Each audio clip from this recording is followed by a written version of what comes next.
中国的古人讲天人合一，为什么能天人合一呢？就是因为天与人是同构的嘛，在精神上是能够共通的，因此天人之间是能够相互感应、相互影响的。而这种天人感应的精神力量，它的能量场还能够超越时空，因为精神的物质是非常的微观的、非常原始的，它就有更强大的穿透力。现在的物理学研究者都知道量子纠缠，虽然从表面上看呢，两个量子相距遥远，没有接触，可是呢，在看不到的更微观的能量场的那一面却是相通的。因此呢，他们就能够相互感应到对方的变化。正因为那里还存在着更微观的能量场，那这个能量场在维系着那两个量子的相互感应，才出现了量子纠缠的状态。那么更微观的能量场整体上是什么样的表现呢？拿人体来说研究人员利用现代的克里安照相技术呢，已经能够清楚地看到了人体的辉光了。动物呢，植物也都有辉光。那么辉光在人体的表面分布的能量场有很强的点，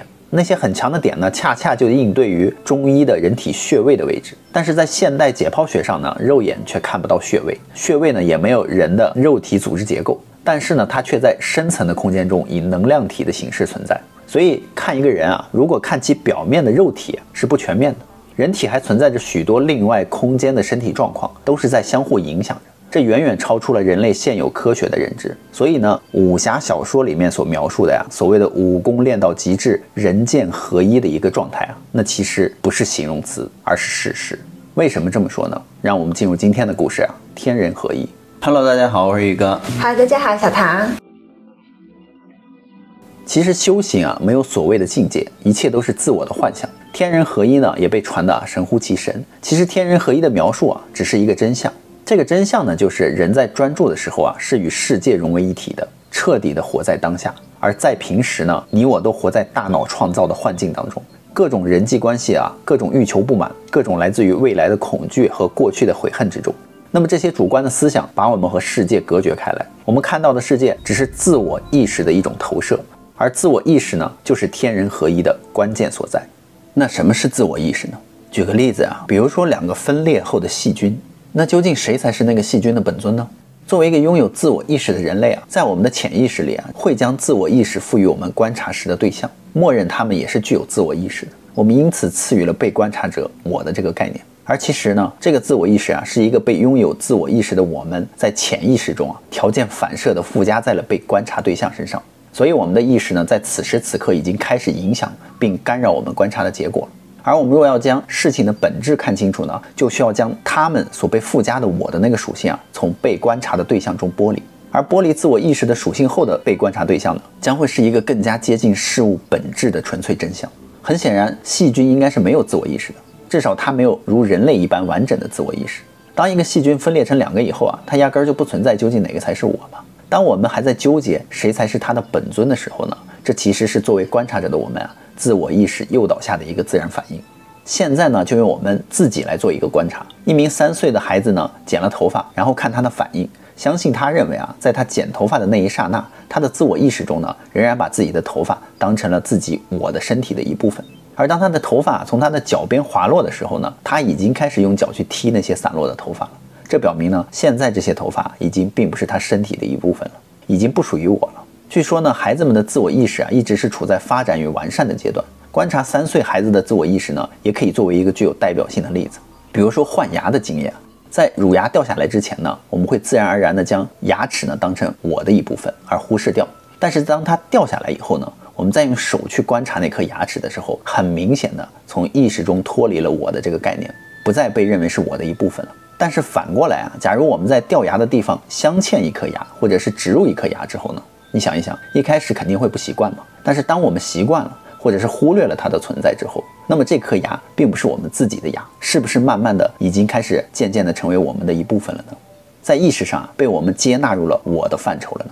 那让我们再举一个例子如果一个人掉了一条腿，而不是掉了一颗牙嘛，然后他又安装了假肢，他在自己的意识中会不会像对待假牙一样呢，将自己的肢体呢从我的这个范围中剔除，并逐渐的呢将假肢纳入自我意识的范围呢？答案是肯定的。随着时间的推移呢，我们的意识会慢慢的将假肢归入到自我意识的范畴中。很多的心理学家相信孩子一出生呢是没有自我意识的。奥地利的心理分析家玛格丽特·马勒呢就认为新生的婴儿无法将自己与周围的世界区分开来，并且没有自我意识。5个月的孩子呢，可能会意识到自己的妈妈，但也仅此而已。他相信自己和妈妈是一个整体，而这个世界的其他部分都是被隔绝的。由于出生婴儿尚未形成完整的自我意识呢，因此我们常常可以看到婴儿将他们的小手或者是小脚当玩具来玩。因此呢，就像我们要接受假牙和假肢一样，婴儿也需要一定的时间去接受他的这个肢体，从而发展出自我意识。这说明很有可能我们的自我意识是在这个肉体之上的更高存在，而肉体呢，仿佛就是我们驾驶的汽车一样，就像我们在地球的高级的载具。那么明白了上述现象背后的内在本质以后呢，我们再扩展一下思维呢，比如说我们的衣服与自我，让我们静下心来想一个问题什么是我？我是那个没有穿衣服的赤裸的我呢，还是把那个穿着衣服的我都当成了我呢？答案显然是后者。我们会忽视衣服的存在，将衣服呢也当作我们身体的一部分了。然而当我们将衣服脱下的时候我们对衣服的感觉是否就如同婴儿对剃下的头发以及脱落的牙齿一样呢？在衣服脱下的那一瞬间立刻就从我的意识上剥离呢？这说明了什么呢？说明了自我意识的确是有拓展性的，而且呢，经过适应和熟悉之后呢，自我意识就如同衣服一样，可以被迅速的组合，也可以被迅速的剥离。但有一个特例呢，就是对于偶然发现的狼孩来说就不一样了。通常我们都会看到这样的报道狼孩刚一被发现的时候，如果你给他穿上衣服他往往会将衣服撕碎，他需要通过比较长的时间呢，才能够接受衣服这个事物。这其实也是自我意识表现的一个特例，因为他们从来都不知道衣服为何物在自我意识上并没有学会将衣服融入当中，他们还需要时间去学习，这也是很多婴儿不喜欢穿衣服的原因之一。我们经常观察到很多婴儿当脱掉衣服之后，他们往往会变得很兴奋，并且抗拒穿上衣服。让我们思维再拓展一下呢，当我们熟练地掌握自行车的骑车技巧的时候当所有的动作都成为下意识的时候，我们想象一下骑在自行车上的时候，什么才是我呢？我只是那个赤裸纯粹的我吗？还是骑在自行车上的那个整体都当作我了呢？仔细想想，我们就会发现当我们熟练地驾驭这个自行车以后呢，我们其实已经将我和自行车融合成一个新的我了，就如同我们接纳我们的衣服、假牙、假肢成为我的一部分是一样的。但是当我们跳下自行车的时候，我们的自我意识却可以立刻的和自行车分离，将自行车从我的概念中剥离出去了。现在我们应该明白了，所谓的肌肉记忆其实本质可能就是我们的自我意识的拓展并储存的一种表现。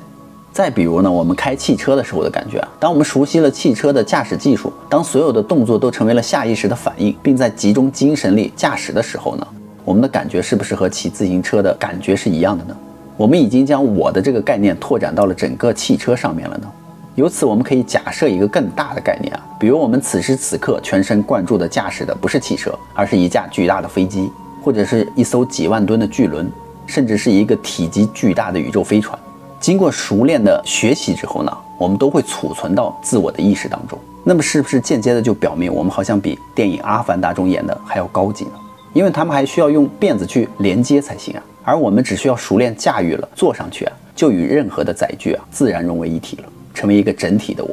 我们将会发现我们的自我意识其实是可以扩展到无限大范围的。或许我们感觉和神经并不能够触及到被扩展的末端，但是在自我意识上呢，我们是可以扩展过去的。而这种扩展的自我意识呢，是可储存的，即便这个扩展的对象暂时不存在了，它也被储存在我们的大脑的某处，随时可以被拿出来使用。有些出事故的人呢，当四肢中的某一处被切除以后他可能在很长一段时间内还储存有对失去部位的幻觉，觉得那个肢体还存在，相信也是这个原因。这便是自我意识的拓展性。这就说明了古代武侠小说里面描述的所谓的武功练到极致天人合一，那其实并不是形容词，而是事实。武林中的超级高手是通过长期的学习练习，把身体和武器的攻击力发挥到了极致，以至于他可以凭借自己的身体和武器一起攻击，形成一体。练习呢就可以不断的提高，达到一定的程度，就可以掌握一些特殊的技能，比如说一击必杀，或者是可以实现无形化的攻击，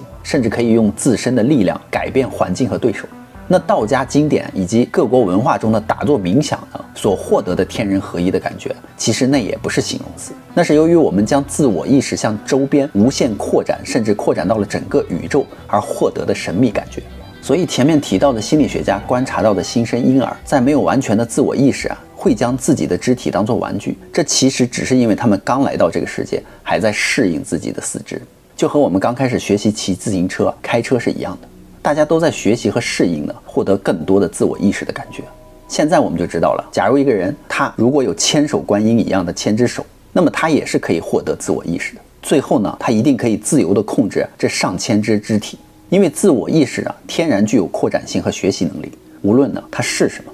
所以根据以上的理论，我们推理啊，是不是一旦理解了天人合一啊，我们的自我意识甚至可以控制万物呢？比如说昆虫、动物，像动物园里面的驯兽师；天气，之前宇哥也讲过，可以控制天气的人；大地，乃至于整个宇宙呢，只是你还没有熟练的可以驾驭而已嘛。所以你现在还不可以达到，如果加以练习呢，细思极恐。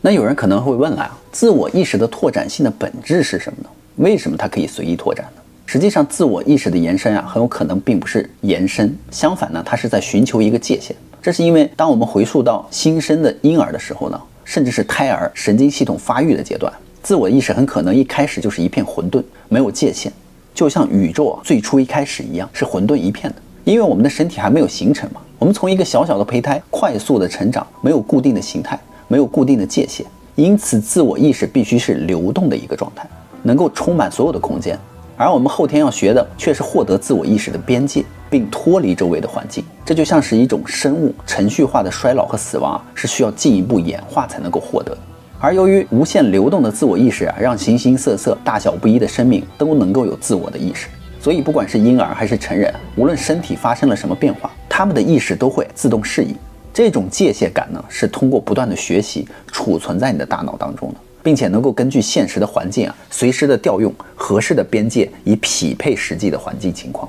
那么在一些特殊的案例中啊，成人还能够感觉到婴儿出生时的无边界感。例如呢，在一些人大脑受损的时候，我们短暂的失去了储存在大脑中后天学习到的边界的时候，以下讲一个案例啊，就是印第安纳大学医学院的大脑神经科学家呢，他呢于1996年在37岁经历了一次脑中风，手术之后呢，他就经历了8年的康复期。那么作为一名脑科学家呢，当他从中风中苏醒过来的时候，他的第一反应居然是很激动，因为我已经能作为一个观察者来观察自己的大脑了。在他的演讲中啊，他说自己在一次中风中醒来之后，完全不知道发生了什么事情，然后条件反射的就去洗手间洗了个澡。在卫生间里嘛，他就意识到自己啊失去了自我的意识，他的身体啊失去了边界，身体像能量一样充斥着整个空间。他觉得自己的双臂已经没有了界限，他的手臂上的分子和墙壁的分子啊，仿佛融合在了一起，无限延伸，他无法掌控。那事实上呢，他并不是完全丧失了自我意识啊，